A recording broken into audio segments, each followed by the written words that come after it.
A compelling detective story, a cloak and dagger action, and a romantic drama, all these stories were taken from real life. The history of Kazakhstan is inseparable from the world history.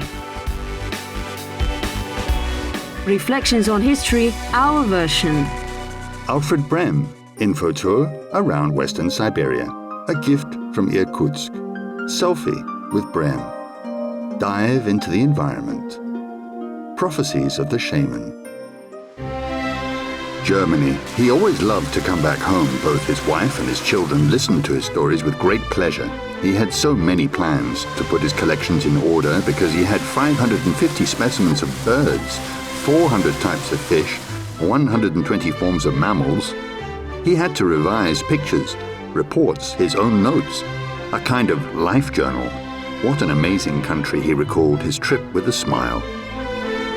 When Brehm traveled to Katon-Karagai, you know what kind of gifts people gave him? People gave him a royal welcome, an Italian night in Zaisan, a piano in a yurt, photo reports of the mistress of the governor hunting for argali, and what did the Siberian shaman predict to the German scientist? The last major trip of Alfred Brehm.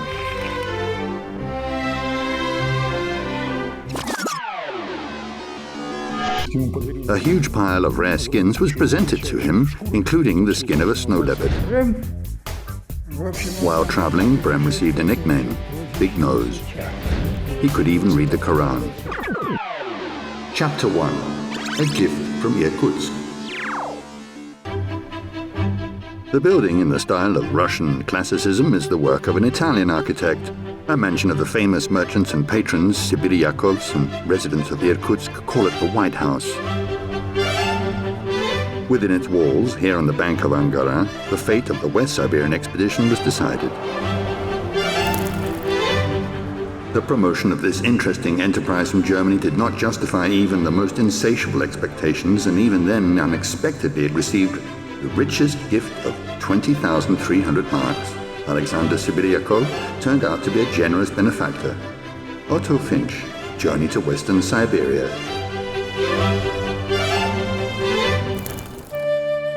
The German ornithologist Otto Finch invited on this trip his longtime friend and comrade in his chosen speciality. Alfred Edmund Brehm is a well-known traveler who came originally from Germany, a man who is known in history as the author of the famous work Brehms Tierleben. Brehms Tierleben. At the time it was called Animal Life. It was an international bestseller. Brehm gladly agreed. An experienced traveler who's seen Egypt, Abyssinia, Norway, and an eminent scientist who has been a member of the oldest Academy of Natural Sciences in Germany since he was 20 years old. He was an adventurer, a man who was looking for something new. The third person who joined the expedition, and at his own expense unexpectedly, was the Count Karl von Walburg-Zeil-Trauberg, adjunct of the King of Württemberg. He was some mysterious figure. Brehm was a traveler. Fish was a zoologist. He was also a traveler, but what this man did at the expedition, no one knows. The desire to join the well-known ornithologist of German officer is explained solely by the research interest in the search for the northern sea route to Europe. However, this expedition, like all others, was of a complex nature and pursued not only scientific but also political and economic goals.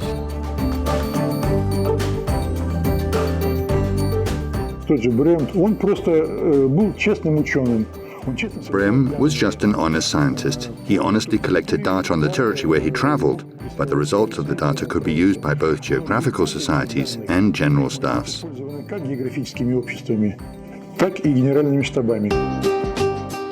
of 1876. From St. Petersburg on a sleigh along the Volga, they reached Kazan. From there, the expedition moved to Perm, and then on to Tarantas, to Tyumen and Omsk. At the end of April, the scientific expedition arrived at Semipalatinsk. Chapter 2. Selfie with Brehm. Through salty dunes, houses and a thick layer of sand in the streets of the city were visible. Welcome to our desert. With these words, the wife of the governor of the region, Lydia Poltoratskaya, greeted the guests. Thanks to the extraordinary courtesy of the Poltoratsky family, we had no trouble about food. We were invited to dine with them. It was an important help, but it must remain in second place in comparison to the cordiality which we were generally welcomed in this family. Otto Finch, Journey to Western Siberia. In the governor's house, people spoke fluently in English, French, and what was especially present for Brehm and his colleagues, in the German language. Moreover, all the places that the travelers intended to visit, the governor's couple knew very well. Quote, "The stories about the dangers of traveling through these wild places seemed incredible, but the excellent photographs taken by the general's wife eliminated every shadow of doubt."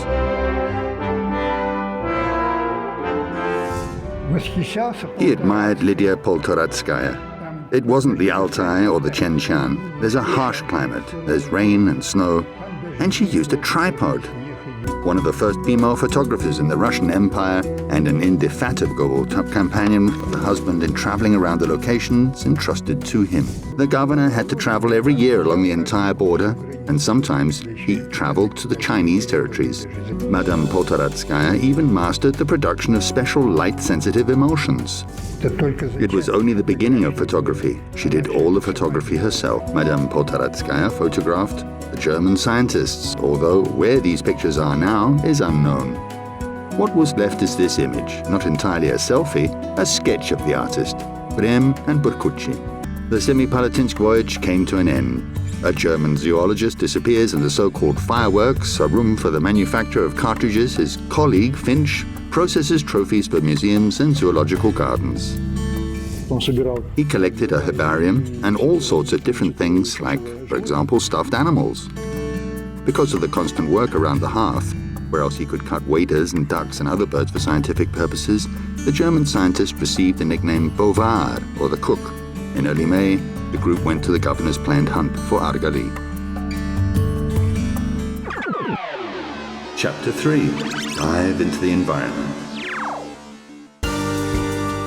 From inspecting a few of Semipalatinsk sites to a full immersion into the environment. When they left Semipalatinsk, Zhukov, our former governor, accompanied him. And one evening they were sitting by the fire and suddenly they saw a falcon sitting there, and here is a beautiful figure in the gleam of the fire.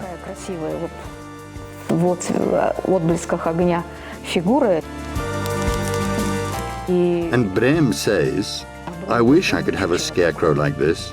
And Zhukov says, "Well, should I shoot?" He says, "Well, it's far away. You won't be able to reach it." Without getting up from his place, he reached the eye of the falcon. While hunting for argali, luck was on the side of Brehm. He spent the night in the ornate yurts, had a feast with national dishes, a fabulous pilaf and mutton. There he first tried kumys and participated in a musical holiday.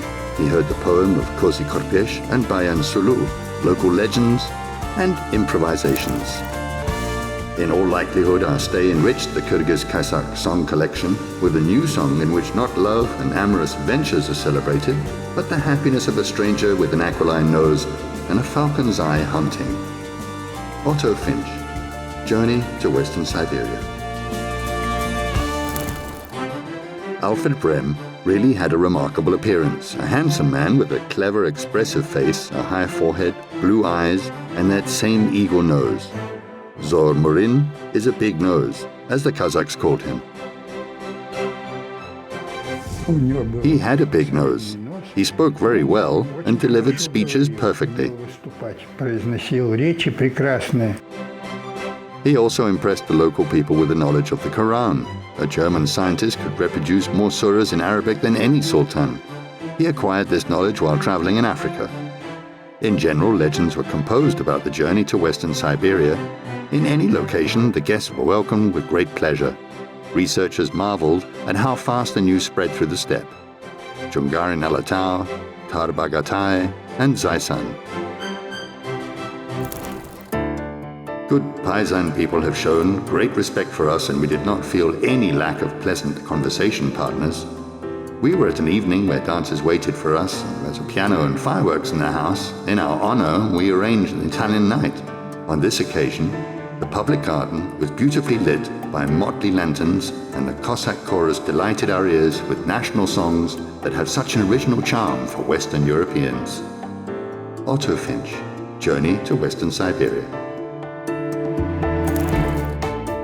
There was another story about a piano.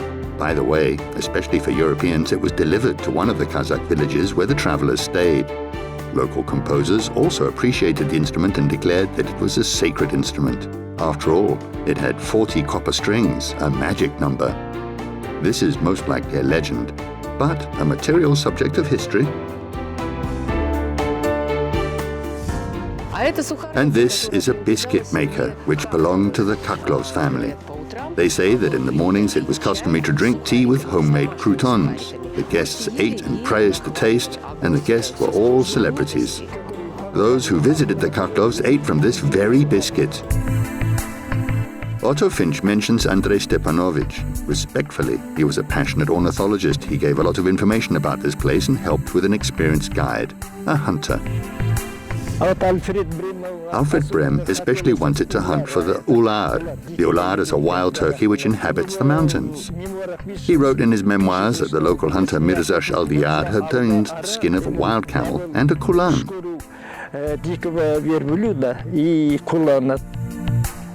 The journey was marred by a quarrel. They say that Brehm and the head of Zaisan region, Kaklov, had a conflict.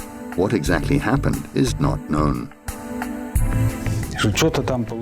Something happened. Someone says that the Germans deceived them in something. I don't know. Maybe they bought something and didn't pay for it. I don't know. Because Andrei Stepanovich had all kinds of artifacts, he extracted animals, he was a collector, he sent collections to the Academy of Sciences. Perhaps this is just another legend. In Kaklov's notes, there was no disrespect even between the lines. Brehm is generally remembered as an outspoken and straightforward person, a humorist, an interesting conversationalist who does not tolerate flattery, and the famous zoologist expressed his services very modestly. I know that he wrote some poems, funny ones about people whom he met. People, events, cities with geometries like latitude, longitude, and descriptions. Ust-Kamenogorsk, although it is improperly located, represents a friendly-looking shopping mall with bazaar and many beautiful wooden buildings. We went to Ust-Kamenogorsk, we traveled to the border with China and even visited Chugachak. I wrote these lines from our nest where we stopped. We are embarking on a journey today since we have little time. In fact, the trip will be more and more like a witch hunt because of the huge distances, which we have too little time for. It's a pity that we slip through the interesting places without stopping. There's no possibility even to put them in a diary. The steps capture me more and more. What a magnificent material for lectures. From Alfred Brehm's letter to his wife.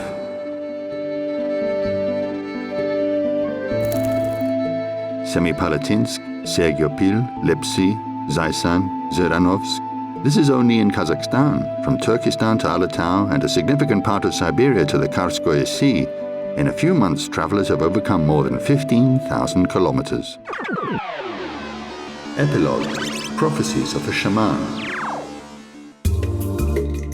In the Siberian wilderness, they had a chance to meet with a shaman. The old man predicted that Alfred Brehm and his companions would return to the Altai lands the following year, that the travelers would be rewarded by 2 emperors, and the entire world would be admired for their printed works. But the prophecies did not come true completely. Finch was the one who wrote most of the time, not Brehm. A wonderful book, Journey to Western Siberia, in 1876. Unfortunately, Brehm himself did not leave detailed records about Western Siberia. Only a few articles were published. The scientist admires the nightly exercises of the Kazakhs, writes about the baiga, berkut hunting, everyday life and family values of the steppe people.